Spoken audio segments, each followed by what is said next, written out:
I was waiting at the Seattle private terminal when I saw my husband, Julian. His hand, the one with the faded scar where our matching tattoo used to be, was resting intimately on the waist of Victoria, a tech billionaire old enough to be his mother. They were boarding a Gulf Stream. I didn't scream. I walked right up, stared at that scar, and smiled. Enjoy the flight, Julian. I guess her bank account is as deep as those wrinkles. I turned on my heel and walked away. My name is Maya. I am 31 years old. I restore historical architecture for a living. My days are spent inside dusty, forgotten buildings, carefully scraping away decades of grime and peeling paint to reveal the original beauty underneath. I fix broken things. I make them whole again. For a long time, I thought my own life was perfectly whole. I have been married to Julian for 3 years. He's a senior corporate lawyer, a man who built his entire career on airtight contracts, flawless logic, and a calm demeanor. Our life in Seattle was like a beautifully restored house. We had our morning coffee at 7. We went to our demanding jobs. We shared a glass of wine on the balcony overlooking the dark waters of the Puget Sound on weekends. It was quiet. It was steady. It was safe. I trusted the foundation we had built. But in my line of work, you learn a hard truth. Foundations do not collapse overnight. They rot slowly, silently, from the inside out. The first signs of decay started 3 months ago. Julian began working late, coming home long after midnight. He said his firm was handling a massive, high-stakes merger for a powerful client. He told me this client was demanding, paranoid, and required round-the-clock legal protection. He looked exhausted. Yes, but his suits were always perfectly pressed, his hair meticulously styled. Shirts from luxury brands I never bought for him began appearing in his closet. He wore a new cologne, something sharp, heavy, and expensive. He started taking his phone into the bathroom when he showered. He changed his passcode. When I asked him about it, his eyes darted away. "Client confidentiality," he said, his voice flat. "The stakes are just too high right now, Maya." I nodded. I poured him dinner. I believed him. Or, maybe, I just desperately wanted to believe him. It is always easier to ignore a hairline crack in the wall than to tear down the entire house. I threw myself into my restoration projects, working past 10 every night, pretending the empty space on his side of the bed was just a temporary sacrifice for his career. But I am a restorer. I am trained to notice details. I am trained to see when something is fundamentally out of place. Last Tuesday evening, the rain was pouring down, drumming heavily against our living room windows. Julian was in the shower. He had just returned from what he called an intense 3-day negotiation retreat in San Francisco. His leather overnight bag was sitting on the armchair, slightly unzipped. I walked over to close it to put it away. As I lifted it, my hand brushed against the inner lining. It felt unusually thick. I traced my fingers along the seam and found a hidden zipper compartment at the very bottom, one I had never seen in the 3 years he owned that bag. My fingers found a stiff piece of paper tucked deep inside. I pulled it out. The water from the shower was running loud, echoing in the hallway. But the silence inside my head was sudden and deafening. It was a receipt. I stared at the black ink on the crisp white paper. The total amount printed at the bottom was $12,000. $12,000. My mind raced, trying to find a logical explanation. A watch? A piece of art? A legal retainer fee? No. The gold logo at the top belonged to an elite private aviation company based in Seattle. It was a charter log for a helicopter. 1 passenger, Julian. But the most chilling part was the destination. It was not a city, not a luxury resort, not an airport. It was a set of GPS coordinates. I pulled out my phone, my fingers cold and trembling slightly. I typed the numbers into the satellite map. The little red pin dropped in the middle of nowhere, miles off the foggy coast, surrounded by the dark, freezing waters of the Pacific. A private, isolated coastal compound. Why would a corporate lawyer need a secret, $12,000 helicopter ride to a private fortress in the middle of the ocean? Who was he actually protecting? And from what? The hot steam from the bathroom started creeping from under the door. I heard the water shut off. The sound snapped me back to reality. I quickly took a photo of the receipt, shoved the paper back into the hidden compartment, and zipped the bag shut. I sat on the edge of the bed, my heart hammering violently against my ribs. My palms were slick with sweat. I thought about the sharp scent of his new cologne. I thought about the late nights, and the sudden trips, the changed passwords, and then the pieces began to click together. He wasn't protecting a client, he was serving someone. The safe, steady life I thought I knew was nothing but a fragile layer of paint. And underneath it all, something dark, cold, and terrifying was waiting for me in the shadows. It was past 2 a.m. when I heard the key turn in the lock. The living room was completely dark, except for the pale streetlights casting long, distorted shadows across the hardwood floor. I was sitting on the sofa, still wearing my work clothes. My hands rested on my lap, cold as ice. The front door clicked shut. Julian walked in, loosening his tie, his steps heavy with exhaustion. He reached for the light switch, and when the room flooded with brightness, he froze. He saw me sitting there. Why, he saw the piece of paper resting in the exact center of the glass coffee table. The $12,000 helicopter receipt. "Julian," I said, my voice unnervingly flat, "where does a corporate lawyer fly to in the middle of the night?" He stared at the paper. For a fraction of a second, I saw panic flash in his eyes, but he quickly buried it under that smooth, professional mask he wore in the courtroom.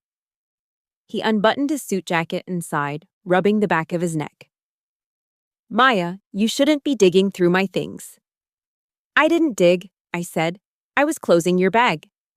"Now, answer the question." He walked over to the kitchen island, pouring himself a glass of water, keeping his back to me. "It is a private security measure, Maya. Victoria, my client, her husband Arthur just passed away recently. The company is in a massive transition. She's vulnerable, emotionally unstable, and facing threats from the board. I am just providing legal counsel at a secure location." I stood up. My legs felt heavy, but I walked toward him. "Legal counsel?" I asked. "Does providing legal counsel require you to hold her waist at a private terminal? Does it require $12,000 secret helicopter rides to an island?" He turned around, his face pale. His jaw tightened. "Maya, you don't understand the pressure I am under." He raised his voice. "This account, it is everything. If I close this, I make senior partner. I am just comforting a widowed client who needs a reliable anchor right now. That is all it is." I looked at him, the man I had shared a bed with for 3 years. He was lying. I could hear the slight tremor in his breath. You see the way his fingers gripped the glass too tightly. "Comforting a client," I repeated, letting the words hang in the air. "Julian, do you really think I'm that stupid?" He opened his mouth, but no words came out. The silence stretched between us, thick and suffocating. "We are getting a divorce," I said. The words slipped out of my mouth so smoothly, so easily, it terrified me. Julian slammed the glass down on the marble counter. Water splashed over the edge. "No!" he shouted. "Maya, you are overreacting. I am doing all of this for us, for our future. There is no us." I cut him off. Not anymore. I turned around and walked toward the bedroom to pack a bag. He followed me, his voice dropping, pleading. "Maya, please, just give me time to finish this deal. After this, we can go anywhere, I promise." I stopped in the hallway, phone looking at our wedding photo hanging on the wall. People on the outside always like to give the same cold, detached advice. If your husband cheats on you, just sign the divorce papers, pack your bags, and leave. It sounds so powerful, so decisive. But they never tell you about the crushing weight of 9 years of your youth. When I saw his hand resting on that woman's waist, a voice screaming in my head told me to call a lawyer right then and disappear from his life. Why torture myself digging for evidence? Why not just throw the papers in his face immediately? Because 9 years is not just time. It is thousands of mornings sharing the exact same bitter coffee. It is the sacred vows we took in front of the altar.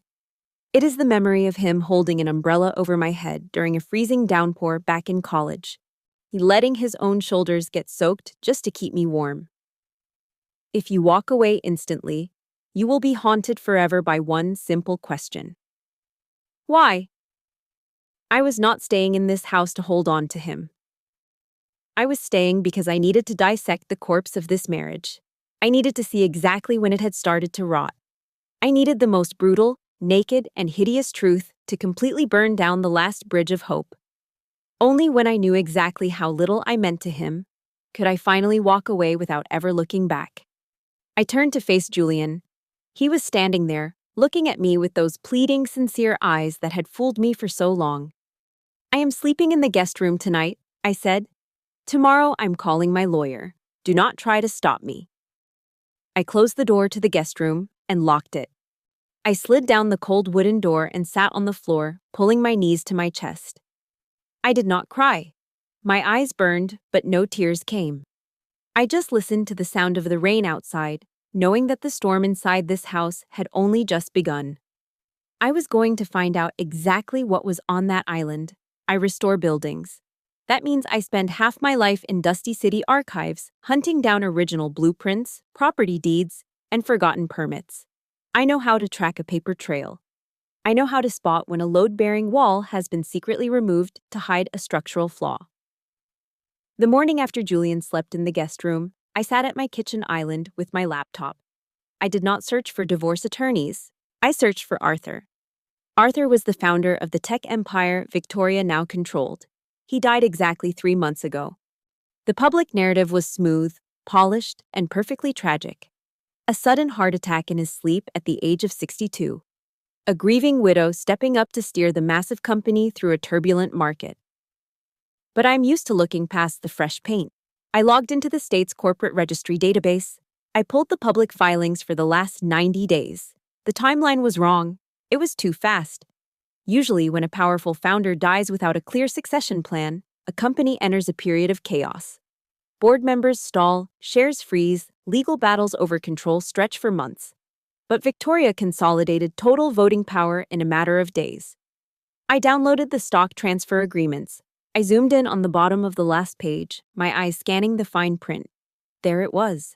The digital signature of the attorney who drafted, are expedited, and filed the hostile takeover. Julian. My stomach tightened. I stared at his name glowing on the screen, the dates of his late nights, his sudden negotiation retreats, the $12,000 helicopter receipts. They did not begin before Arthur died. They began exactly 48 hours after the funeral. Julian was not just a young, handsome distraction for a grieving billionaire. He was the legal weapon she used to lock down her empire. He helped her rewrite the company's entire foundation overnight. He was swimming in waters far deeper and far darker than a simple hotel room affair. I closed the laptop. The air in the house suddenly felt too thin. I needed to leave. I needed to be somewhere safe, somewhere I had control. I drove downtown to my current restoration site. It was an early 20th century library, but I had spent the last 4 months carefully preserving its original mahogany woodwork. I parked my car on the quiet street and walked up the stone steps. The heavy front doors were slightly ajar. The thick brass padlock had been cut. I pushed the door open. The smell hit me first. Chemical solvent.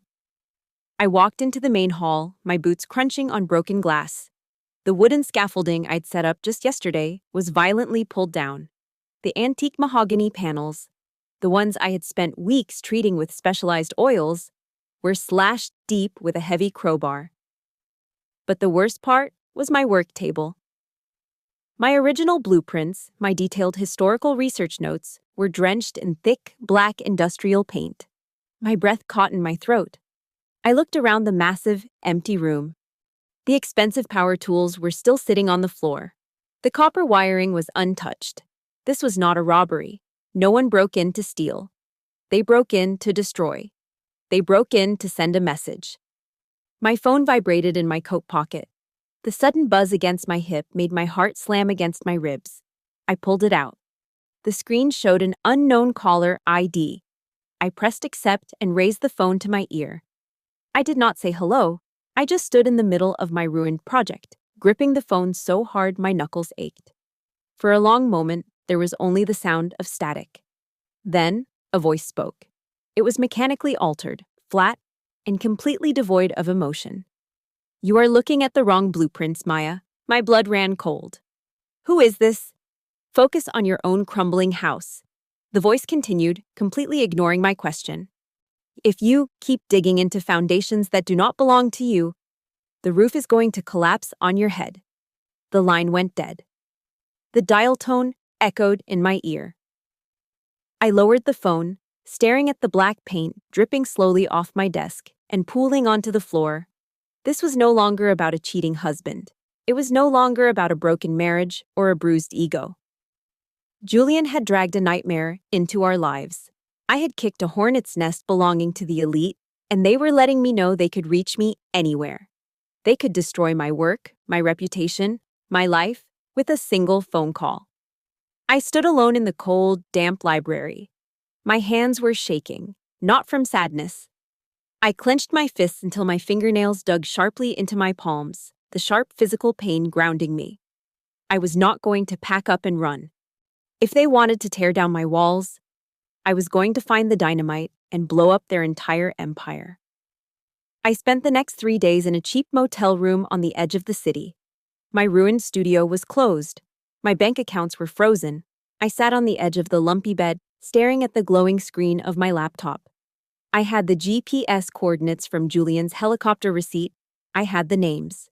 But every time I tried to dig deeper into the aviation company's digital flight logs, my screen would freeze, turning a solid, menacing red. Access denied. Military-grade encryption detected. I rubbed my tired eyes. I am an architectural restorer. I know how to decipher Victorian building codes and navigate dusty city planning archives. I know how to scrape away layers of history to find the truth underneath. But this was different. This was a fortress built of code and money. The firewall protecting Victoria's secrets was impenetrable. I leaned back against the cheap headboard, staring at the ceiling. The reality of my situation settled over me like a suffocating blanket.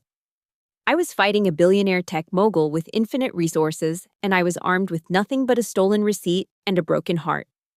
I was out of my depth. I realized then that to tear down a digital fortress, you cannot use a hammer. You need someone who speaks the language of the walls. I opened an encrypted browser. I needed a ghost, someone who existed in the shadows. I spent the last of my available cash, a hidden emergency fund I kept in a floorboard safe, to hire a mercenary hacker from the dark web. He went by the alias Cypher. We communicated only through secure, self-destructing text channels. I sent him the coordinates and the aviation company's name. "Find me the flight paths," I typed. "Tell me what is on that island." The response took less than 20 minutes. "It is a private coastal compound," Cypher wrote, "registered to a shell corporation, which is owned by another shell corporation. It traces back to Victoria's empire." But, Maya, there is something else. "What?" I typed, my heart rate accelerating. "There is a secondary security grid," he replied. "It is not designed to keep people out. It is designed to keep someone in." I stared at the screen, the blue light reflecting in my eyes. Keep someone in? Cypher bypassed the primary server and pulled the internal network logs from the compound. The data scrolled across my screen in a chaotic blur of code until one specific file was decrypted and isolated. It was a live feed from an internal security camera. The video was grainy, shot in night vision. It showed a small, sterile room, a bedroom. A young girl was sitting on the edge of the bed, her knees pulled tightly to her chest. She looked terrified. She was rocking slightly, staring at the locked door. My breath hitched. I leaned closer to the screen. "Cypher," I typed, my hands shaking. "Who is that?" "Facial recognition is running," he replied. A few agonizing seconds passed. Then the name flashed on the screen. Chloe, 15 years old. The biological daughter of Arthur, the sole legal heir to the tech empire. I sat frozen in the dim motel room. The puzzle pieces suddenly snapped together with a sickening clarity. Arthur did not just leave behind a grieving widow and a massive company. He left behind a daughter who was now locked away on a heavily guarded island, entirely under Victoria's control. I looked at the X-ray scans of the compound's blueprints that Cypher had managed to pull. It was absurd. It was impossible. How can a woman who has been missing for 20 years be the mother of a 15-year-old girl? It defied all logic.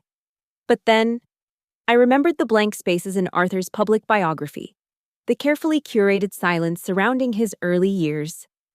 I pressed my hands against my temples, a cold dread washing over me. For the first time in this entire nightmare, I realized my own insignificance. I was just a civilian. If I did not have Cypher, I would still be blindly throwing stones at a bulletproof glass wall. You cannot fight demons if you do not know how to navigate hell. I could be smart. Yeah, I could be brave. But to bring down Victoria, I needed the weapons of the underworld. I needed a hunter. I typed a final message to Cypher. Can you disable the external alarms? The cursor blinked. Then, the reply came. For 10 minutes. When do we go? Tonight, I answered. I closed the laptop. The fear was still there, cold and sharp in my chest. But the confusion was gone. I knew exactly what I had to do. I had to go to the island. The air in my makeshift studio smelled of turpentine and stale coffee. After the vandalism at the library, I had moved whatever salvaged blueprints I'd left into a cramped, rented garage on the edge of the industrial district. It was pouring rain again. Typical Seattle.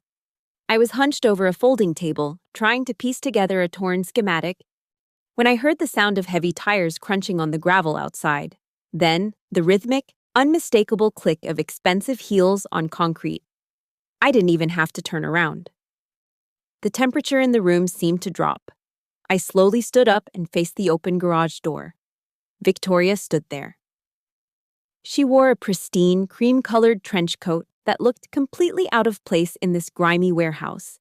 Two large men in dark suits waited outside by a black SUV, the rain bouncing off their umbrellas. Victoria stepped inside, looking around with a faint, amused smile. "Maya," she said, her voice smooth and polished. "You are a very difficult woman to track down." I wiped the dust from my hands onto my jeans. "What do you want, Victoria?" She did not answer immediately. She walked over to my folding table, her eyes scanning the ruined blueprints. "Julian told me you were stubborn," she murmured, brushing a gloved finger over a torn page. "But I have found that everyone has a point of structural failure. You just have to apply the right amount of pressure, or the right kind of support." She reached into her designer bag and pulled out a crisp, heavy folder. She placed it perfectly in the center of my table. I opened it. On the left side was a non-disclosure agreement. On the right side was a cashier's check. My eyes landed on the number. $5 million. "It is a generous valuation of your inconvenience," Victoria said calmly. "Sign the paper, cash the check, leave Seattle, start a new firm in Europe, or take a long vacation. Julian and I have important work to finish, and you have become a distraction. Take the money, Maya. It is the smartest thing you can do right now." I stared at the paper. $5 million. I looked down at my hands, covered in dirt and chemical burns. In that dark, exhausting moment, I truly thought about taking it. I'm not a superhero. I'm just a 31-year-old woman with a failing business, a rotting marriage, and a target on my back.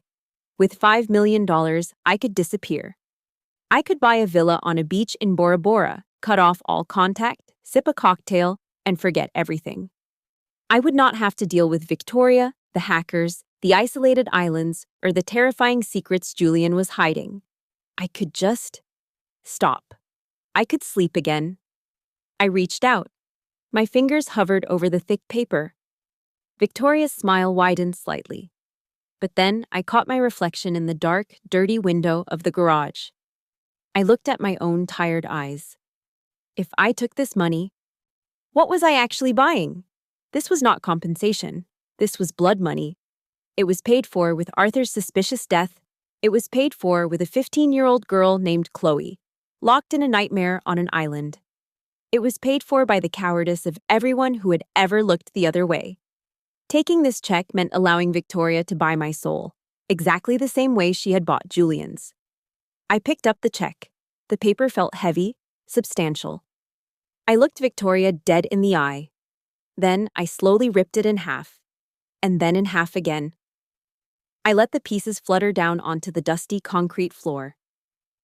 "I am not for sale, Victoria," I said, my voice steady. "You can buy Julian, you can buy the police, you can buy entire companies. But you cannot put a barcode on my soul." Victoria's smile vanished. Her eyes hardened into two pieces of black ice. She looked down at the shredded check, then back up at me. "You are a fool, Maya," she whispered. "You think you are being righteous, but you are just digging your own grave. There will be no second offers." She turned around and walked out into the rain. The black SUV drove away, leaving me alone in the cold garage. My heart was pounding, but my mind was completely clear. The morning after Victoria left my garage, I walked to a corner store to buy a prepaid phone. I handed the cashier my debit card. He swiped it, frowned, and swiped it again. "Declined," he said. I handed him my credit card. Declined again. I stepped out into the freezing rain and opened my banking app. A solid red banner flashed across the top of my screen. "Account suspended, pending federal investigation." My new encrypted channel buzzed. It was Cypher. He sent a single link to a major news outlet. The headline hit me like a physical blow to the chest. "Prominent Seattle architectural restorer named in massive espionage probe." Victoria had moved with terrifying speed. The article claimed I had used my historical restoration contracts to plant sophisticated listening devices inside the executive suites of Arthur's tech empire. It stated that federal agents had found encrypted hard drives hidden in the walls of my vandalized studio. Drives containing stolen, highly classified AI algorithms. Drives I had never seen in my life. It was a lie. A flawless, airtight, undeniable lie. I was no longer just an inconvenient wife holding a helicopter receipt. I was a national security threat. I could not go back to my motel. I could not call my friends. Every siren wailing in the distance sounded like it was coming for me. I slipped into the city's underground network, navigating toward an abandoned subway maintenance tunnel I had studied years ago for a municipal mapping project. The air down there smelled of rust, damp earth, and old concrete. I sat on a broken wooden crate, pulling my jacket tight. I had exactly $42 in my pocket. I was a fugitive. Victoria had stripped away my entire existence in less than 24 hours. I sat in the dark for hours, just listening to the slow drip of water from the ceiling. Then, I heard it. Footsteps. They were echoing softly against the brick walls, moving closer. I stood up slowly, pressing my back against the cold, damp wall. I picked up a heavy, rusted iron pipe from the ground. My hands were slick with sweat. The footsteps stopped. A narrow beam from a flashlight swept across the dark tunnel, landing directly on my boots. "Maya," a voice whispered. It was Julian. He lowered the flashlight. I kept my grip on the iron pipe. He looked terrible. His expensive tailored suit was soaked and wrinkled. His tie was missing. His eyes were deeply bloodshot, shadowed by heavy dark circles. He looked like a man who had not slept in a week. "How did you find me?" I asked, my voice echoing slightly. "You mapped this tunnel 3 years ago," he said. "You left the blueprints spread out on the dining table for an entire month." I remembered.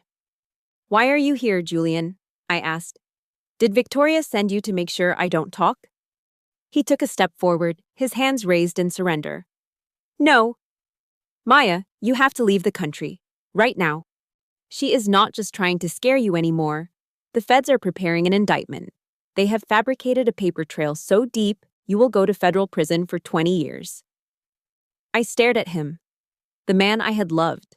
The man who had sold me out. "And why do you care?" I asked. "You helped her build this cage." Julian's shoulders suddenly slumped. He leaned his back against the damp brick wall, letting the flashlight drop to his side. He buried his face in his hands.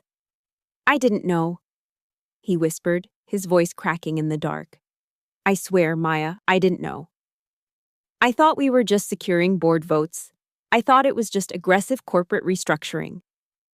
By the time I realized what she was actually doing, by the time I realized how Arthur really died, it was too late. He looked up at me, his eyes wide and terrified. She recorded everything, Maya. Every illegal meeting, every forced signature, every wire transfer. She owns me. If I step out of line, she releases the files, and I go down as the mastermind behind Arthur's murder. I am trapped. I am just a puppet. I looked at him. The burning anger that had been keeping me alive suddenly shifted. It wasn't hatred anymore. It was a cold, hollow pity. He wasn't a criminal mastermind. He was just a coward. A man who chased power until the leash snapped tight around his own neck. "You are pathetic, Julian," I said calmly. He didn't argue. He reached into his wet coat and pulled out a thick brown envelope. "There is $50,000 in cash here," he said, holding it out to me. "It is completely untraceable. Take it. Get across the Canadian border tonight. Please, Maya, don't fight her. You cannot win." I looked at the thick envelope. Then I looked at the faded scar on his wrist. "Keep your money, Julian," I said. He stared at me, panic setting in. "Maya, she will destroy you." "She already has," I replied, turning my back to him and stepping deeper into the shadows of the tunnel. "But I'm a restorer. I know how to rebuild. And I am starting with her." Cypher had a boat. It was a rusted, low-profile skiff that barely made a sound over the crashing waves of the Puget Sound. We left the mainland at 3 a.m. The wind was freezing, biting through my thin jacket. I sat at the bow, watching the dark, churning water. We were heading toward a black void on the map. The island appeared out of the fog like a jagged tooth. Cypher cut the engine. We drifted toward a hidden cove bordered by sharp, slick rocks. He handed me a small earpiece and a heavy flashlight. 10 minutes, Maya," he whispered. "I killed the outer alarms, but the physical patrols are still active. If you are not back here in 15 minutes, I am leaving without you." I nodded. I slipped over the side of the boat into the freezing, waist-deep water. I waded to the shore, my boots slipping on the stones. I climbed the steep embankment and crawled into the tree line. Through the heavy rain, I saw the compound. It was a massive concrete structure, glowing with harsh floodlights. It looked less like a luxury retreat and more like a high-security prison. I moved through the shadows, keeping my back pressed against the cold, wet concrete. 2 guards in dark raincoats walked past my hiding spot. I held my breath, gripping the heavy flashlight in my hand. Their boots crunched on the gravel, fading into the distance. I found a side entrance, an old steel maintenance door. Cypher had given me a cloned key card. I swiped it. The light turned green with a soft click. I pulled the door open and slipped inside. The hallway was perfectly sterile. White walls, fluorescent lights, the faint hum of an air conditioning unit. I checked the mental map I had memorized from Cypher's hack. 3 turns left, 1 right, down the stairs to the sublevel. I moved silently. My wet boots squeaked slightly on the linoleum. I reached the heavy door at the end of the sublevel corridor. There was no keyhole, just a digital keypad. "Cypher," I whispered into the earpiece. "I am at the door. Stand by." His voice crackled in my ear. A few seconds later, the heavy deadbolt slid back with a loud clank. I pushed the door open. The room was exactly as I had seen it on the camera feed. Small, white, windowless. A young girl was huddled in the corner, holding a pillow tightly against her chest. She gasped and shrank back against the wall when I entered. "Chloe," I said softly, keeping my hands visible. "Do not be afraid. I am here to get you out." She stared at me, her eyes wide with terror. "Who are you?" she whispered. "Did Victoria send you?" "No," I said, taking a slow step forward. "My name is Maya. I am fighting her too. We don't have much time. The alarms will reset soon. You have to come with me right now." She hesitated. She looked at the open door, then back at me. She was trembling. She was just 15 years old, locked in a concrete box by the woman who was supposed to protect her. "Please, Chloe," I pleaded. She slowly stood up. She did not grab a coat or shoes. She just walked toward me, her bare feet silent on the floor. We ran. We retraced my steps through the sterile hallways, out the maintenance door, and into the freezing rain. The sirens started blaring just as we reached the tree line. The harsh, piercing wail echoed across the island. Sweeping spotlights cut through the darkness. "Run!" I yelled. We scrambled down the rocky embankment, slipping in the mud. The skiff was still there, its engine purring softly. Cypher grabbed Chloe's arm and pulled her aboard. I climbed in right after her. Cypher slammed the throttle. The boat tore through the dark water, leaving the island and the blaring sirens behind. We sat in the back of the boat, shivering in the cold wind. Chloe hugged her knees, staring at the fading lights of the compound. Then, she looked at me. "Yeah, you said you are fighting Victoria," she said, her voice shaking against the roar of the engine. "Yes," I said, "but she is powerful. She has erased everything. I have nothing left to use against her." Chloe reached under her thin shirt. She pulled out a heavy silver pendant on a long chain. It looked like an antique locket. She unclasped it and handed it to me. "My dad gave me this," she whispered. "He told me to never take it off. He said if anything ever happened to him, I was supposed to keep it hidden until I found someone who could stop her." I held the cold silver in my palm. I pressed the small latch on the side. The pendant sprang open. It was not a locket. There was no picture inside. It was a custom, micro-hardware chip. "He said it is the master key," Chloe continued, tears finally spilling down her cheeks. "He said it holds the truth." I stared at the tiny black square resting in my dirt-stained hand. Arthur had known. He had known Victoria was coming for him, and he had buried his confession in the one place she would never look. Around the neck of the daughter, she locked away. I closed my hand over the pendant tightly. The freezing rain washed over my face. We had the key. Now, I just needed to find the lock. Cypher plugged the microchip into a heavily modified terminal. The screen flooded with code. It was not just a video file, it was a digital vault. Financial ledgers, encrypted emails, offshore accounts. It was 20 years of Victoria's empire laid completely bare, but the final folder, the one labeled Beatrice, was the one that stopped my heart. Cypher opened the file. It contained medical records, psychiatric evaluations, and a series of disturbing architectural blueprints. Blueprints for a subterranean bunker built directly beneath the private island compound we had just escaped. I stared at the screen, my mind struggling to process the information. Beatrice. I recognized the name from my initial research into the company's founding. She was Victoria's half-sister, the daughter of the first wife, the legitimate heir. The public record stated she had died tragically in a boating accident 20 years ago. "She is not dead," Cypher whispered, reading the data. "She is down there. Victoria has kept her locked in a medically induced haze for 2 decades to control the trust fund." Arthur knew. He documented everything. I felt physically sick. The sheer magnitude of the cruelty was suffocating. Victoria had not just stolen a company, she had stolen a life. She had erased a human being. But then my eyes caught a secondary ledger attached to Beatrice's file. It listed annual payments, massive, untraceable wire transfers labeled discretionary grants. I traced the routing numbers. My chest tightened until I could barely breathe. The transfers were going to the St. Jude's Children's Foundation in Seattle, the exact orphanage where I grew up. I grabbed the mouse, my hands trembling violently, and clicked on the recipient details. The name on the account was Father Thomas, my mentor, the man who had raised me, the man who had funded my college tuition, the man I considered a saint. "No," I whispered, shaking my head. "No, this has to be a mistake." Cypher looked at me, his expression grim. "It is not a mistake, Maya. The dates align perfectly.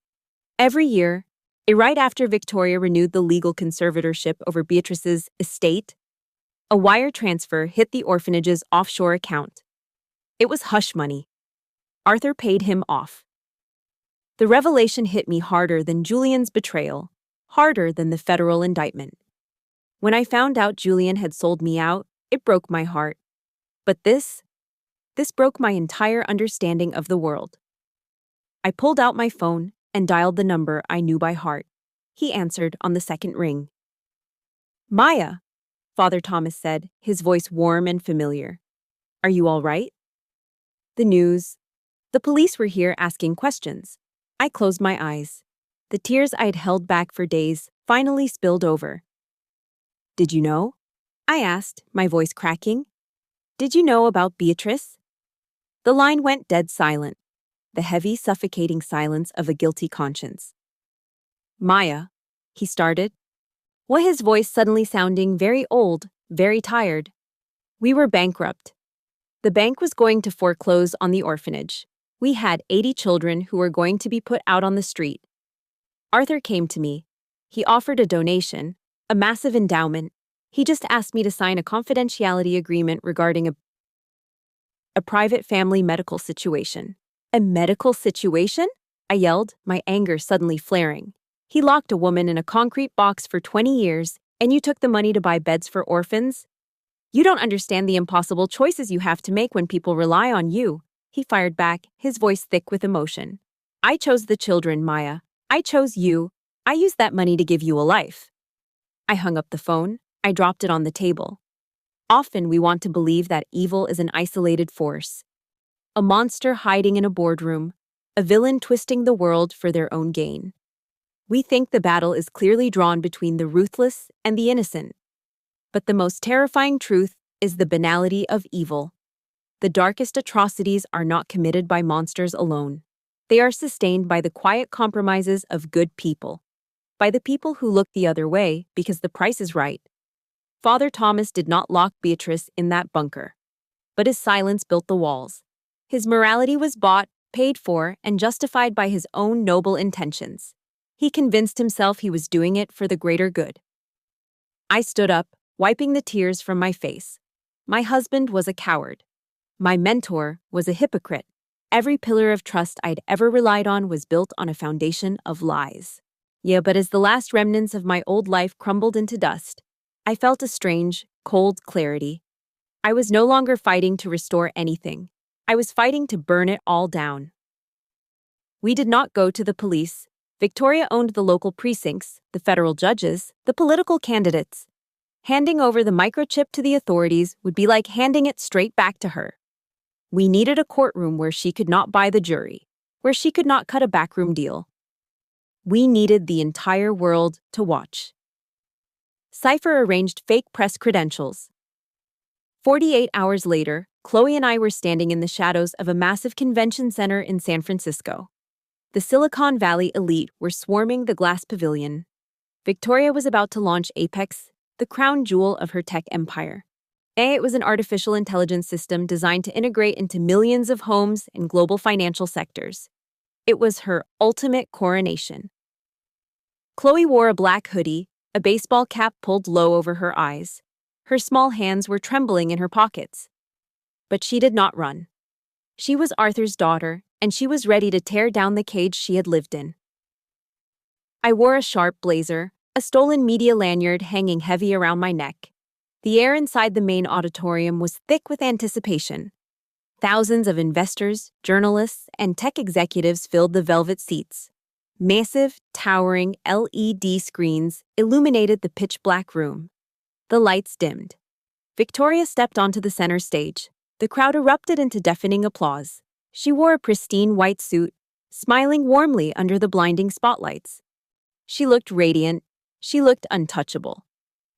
While the crowd was mesmerized by her smooth, rehearsed voice, I slipped away from the press pit. Cypher was in my earpiece, guiding me through the labyrinth of service corridors. I moved past the rushing catering staff, keeping my eyes fixed on the floor. The air grew colder as I approached the backstage server hub. It was a highly restricted zone. 2 private security guards stood rigid by the heavy steel door, their hands resting near their holsters. "Cypher," I whispered into my collar. "I need a distraction. Stand by." His voice crackled. 3 seconds later, a fire alarm in the adjacent West Wing began to shriek violently. The guards flinched, looking down the long hallway. One tapped his earpiece, nodding sharply, and they both jogged toward the corner to investigate. I had 60 seconds. I swiped my cloned access card and pushed through the heavy steel door. The server room was freezing, the air smelling of ozone and cold metal. Rows of blinking black towers hummed with a deep, vibrating energy. The main master terminal for the stage presentation was isolated in the center of the room. I walked up to the sleek console. My palms were slick with sweat. My chest was tight, every breath feeling like pulling in shattered glass. I reached into my pocket and pulled out the silver pendant. I snapped the metal clasp open, extracting the tiny black microchip. I scanned the console, finding the manual hardware override port. I slid the chip into the slot. The screen instantly flashed a harsh blue, prompting for a master authorization key. Cypher had cracked Arthur's secondary encryption layer last night. I typed the long string of alphanumeric code, my fingers hitting the keys with frantic, heavy strikes. Through the thin walls, I could hear Victoria's voice echoing powerfully across the massive auditorium. Apex is not just a piece of software, she announced, her voice filled with manufactured passion. It is the ultimate truth. It is a system built on total transparency, designed to protect our future and eliminate human error. I stared at the loading bar on the terminal screen. 80%, 90, 95, 100. System override complete. The prompt blinked green. I took a deep, trembling breath. My finger hovered over the execute key. I thought about the ruined blueprints in my studio. I thought about Julian's faded scar. I thought about Beatrice, locked in the dark for 20 years. Let the truth out. Oh, I whispered. I hit the key. The hum of the servers spiked into a high-pitched whine. I triggered the manual fire alarm on the wall inside the room, slipping out the back emergency exit just as the heavy security doors locked down automatically behind me. I merged back into the edges of the crowd near the side exits, finding Chloe standing perfectly still in the shadows. We stood shoulder to shoulder, looking up at the massive LED screens above the stage. Victoria was raising her hands, soaking in the applause. And then, the beautiful, sleek blue graphics of the Apex AI suddenly glitched. The audio system let out a sharp, piercing screech. The giant screens turned pitch black. A low hum vibrated through the floorboards of the convention center. The giant LED screens behind Victoria flickered, turning a harsh, blinding static. The triumphant music cut out abruptly. Victoria tapped her microphone, a polite smile still frozen on her meticulously made-up face. She looked toward the sound booth, annoyance flashing in her eyes. Then, the screens went pitch black. A second later, a face appeared on every single display in the massive auditorium. It was Arthur. He looked pale, exhausted, sitting in a dimly lit, unfamiliar room. He was looking directly into the camera lens. "My name is Arthur." His voice boomed through the stadium speakers, echoing against the glass walls. "And if you are watching this, it means I am dead. It also means my wife, Victoria, murdered me." The silence in the room was absolute. The air grew suddenly thick, suffocating. Thousands of people stopped breathing at exactly the same time. On the stage, Victoria's face drained of all color. The microphone slipped from her fingers. It hit the hardwood floor with a sharp, violent screech. Arthur kept speaking. His voice was tired, but steady. He detailed the hostile takeover. He projected the forged signatures onto the screen. He listed the exact offshore routing numbers Victoria used to bribe the federal judges. And then, the screen shifted to the blueprints of the island. "She locked my sister-in-law in a concrete bunker. For 20 years, Arthur said, his voice breaking into a rough whisper. And I helped her do it." The crowd erupted into absolute chaos.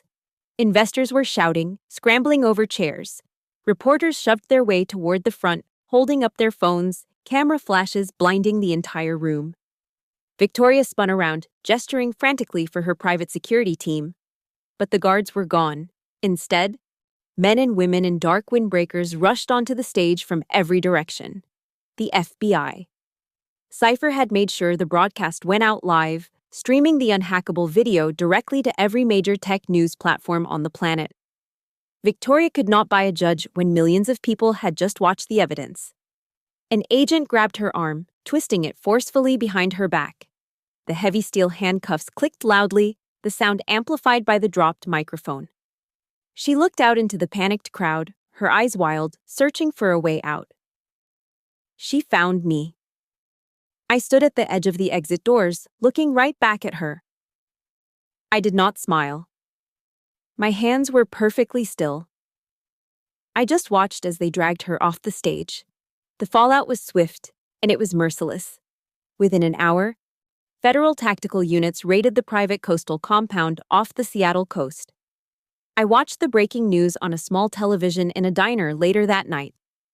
The screen showed men in tactical gear carrying a fragile, white-haired woman out of a subterranean vault. Beatrice. She was squinting, raising her thin, trembling hands to shield her eyes from the flashing police lights. She was breathing fresh air for the first time in 2 decades. The empire of lies was burning to the ground, and I was sitting quietly, watching the smoke rise. The next morning, I stood on the sidewalk outside the federal courthouse. The rain had finally stopped, leaving the Seattle pavement slick and gray. Julian walked up the heavy stone steps, flanked by 2 armed federal agents.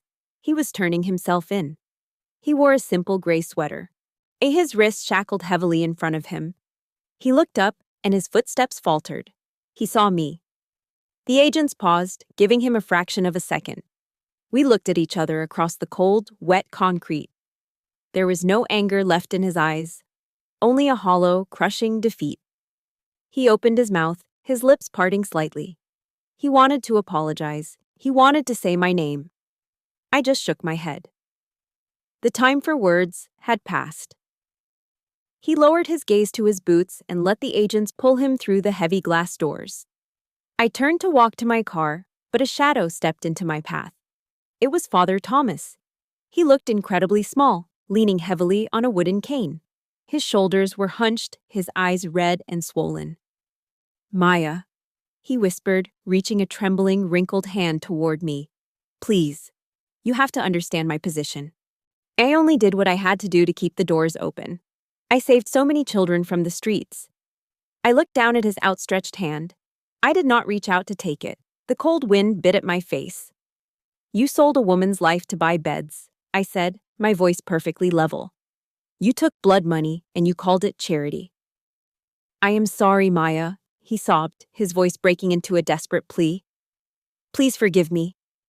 I looked at the man who had raised me, the man who had taught me right from wrong. The foundation of my entire childhood was built on his moral high ground, and it was all rotten wood.